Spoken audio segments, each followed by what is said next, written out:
नमस्कार, पुरंदर न्यूज चॅनलतर्फे आपलं सर्वांचं स्वागत आहे. आमच्या सर्वांचे दैवत, महाराष्ट्राचं दैवत, छत्रपतींचे वारस आदरणीय शाहू महाराज, इतिहासाचे गाडे अभ्यासक, यांनी मोडी लिपीचेही संशोधन केलेले असे आदरणीय पांडुरंग बलकोडे, माझे सहकारी, त्यांनी छत्रपती शिवाजी महाराजांवर देशातली पहिली PhD केली आणि इतिहासाचे गाडे अभ्यासक आदरणीय श्रीयुत बोकाटे साहेब, त्यांनी महसूल खात्यामध्ये अतिशय अभ्यास केला. त्या फील्ड सर, कांबड साहेब, माझे सहकारी, पुणे जिल्हा शिक्षण मंडळाचे सचिव सन्माननीय राजेंद्रजी गाडगे, जेडी साहेब ज्यांनी आता मार्गदर्शन केले ते देशमुख साहेब, समोर बसलेले आमचे राहुल पोकळे, राजेंद्र देशमुख यांचे सर्व सहकारी, माझे साहेब,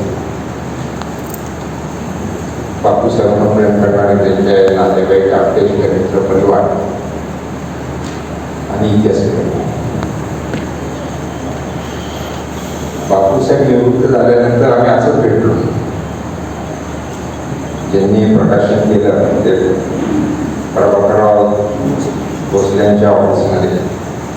ते बापूसाहेबांना तर निवृत्तीनंतर काय काढलंय, राजाराम महाराजांच्या समाधीचं झाला तरी ते म्हणले बाबासाहेब गप्प बसायचं नाही, लोकांसमोर इतिहास आणला पाहिजे.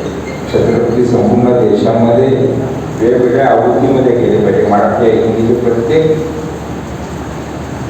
भाषामध्ये त्यांचं पुस्तक प्रकाशन झालं पाहिजे आणि त्याच्याकरता ते प्रयत्न करत होते. परिस्थिती खूप खडतर होती, आर्थिक परिस्थिती, छपाई या सगळ्या खूप मोठ्या गोष्टी होत्या. संशोधन करणं सोपं नाही. त्या सर्व गोष्टी बापूसाहेबांनी केल्या. सगळ्यांनी सांगितलं बापूसाहेबांनी संगमनेरच्या परिसरामध्ये शिवसेना स्थापन केली. त्याच्यापेक्षा मोठं सांगतो की त्यांची बुद्धिमत्ता पहिल्यापासूनच चांगली. 10.1% ते बोर्डात यायचे राहिले नाही, तर अतिशय हुशार विद्यार्थी म्हणून त्या संगमनेरच्या परिसरामध्ये त्याचा आम्हाला सार्थ अभिमान. लहानपणापासूनच त्यांना ध्येय वेळ जातं. निंबाळकर इथं आमच्या बसलेल्या, त्यांनाही ते माहिती आहे, त्यांचं कौतुक करण्याकरता झालेलं. आणि अशा बापूसाहेबांनी छत्रपतींवर हे पुस्तक लिहिलेलं आहे, त्याचा मला खूप अभिमान आहे. त्यांना मार्गदर्शन पोकटे सरांनी खूप चांगल्या पद्धतीने वेळोवेळी सर्व त्याचाही मला अभिमान. लहानपणापासून आम्ही पांडुरंगराव बलकोड्यांच्या नेतृत्वाखाली काम केलेलं आहे. त्यांनी आम्हाला मार्गदर्शन केलेलं आहे. निनाद गडेकरांबरोबर आम्ही संपूर्ण पाणीपर्यंत गेलेलो आहे, की आम्हाला खूप आठवण आहे. आणि ह्या प्रकाशनाकरता छत्रपती स्वतः इथे आलेले, खूप मोठी गोष्ट. प्रकाशन कुणाच्या हातात आहे त्याला फार महत्व आहे. अतिशय पवित्र हा, म्हणजे समाजामध्ये अनेक जण असतात, अनेकांचे वंशज असतात, पण खऱ्या अर्थाने छत्रपतींचा वारसा पुढे चालला. ते गुण त्यांचे सर्व छत्रपतींचे जे गुण आहे महाराजांचे. मी तरुण असताना कोल्हापूरला गेलो होतो संस्थेमध्ये त्यांच्या, आणि मी तिथे एक कामानिमित्त गेलो होतो आणि मी तिथं त्यांच्या कर्मचाऱ्यांना विचारत होतो महाराजांना भेटायचं आहे. मी मंत्र्यांचं पत्र दिलं होतं. महाराज काही दिसत एक बाकडं होतं काय, आणि त्या बाकड्यावर दुपारच्या वेळेला महाराज झोपले होते. मी विचारलं महाराज, ते त्यांच्या कर्मचाऱ्यांनी सांगितलं महाराज त्यांनी जात नाही, आले की इथं जे की त्यांच्याकरता 5 वाजेपर्यंत असे छत्रपती आपल्याला लाभलेले आहेत की आपण खूप मोठी गोष्ट.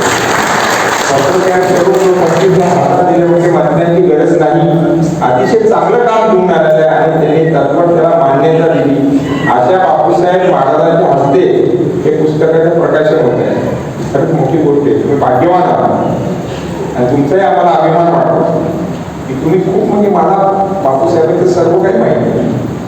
काय कष्ट घेतले त्यांनी पुस्तकाला, काय पळापळ केली, वेळोवेळी पडली तर त्यांनी बसमधनं प्रवास केलेला, रिक्षातनं प्रवास केला, पण ते थांबले नाही. एक वेळ अशी आली होती की पुस्तक प्रकाशन करायचं का नाही असं आम्ही ठरवलं.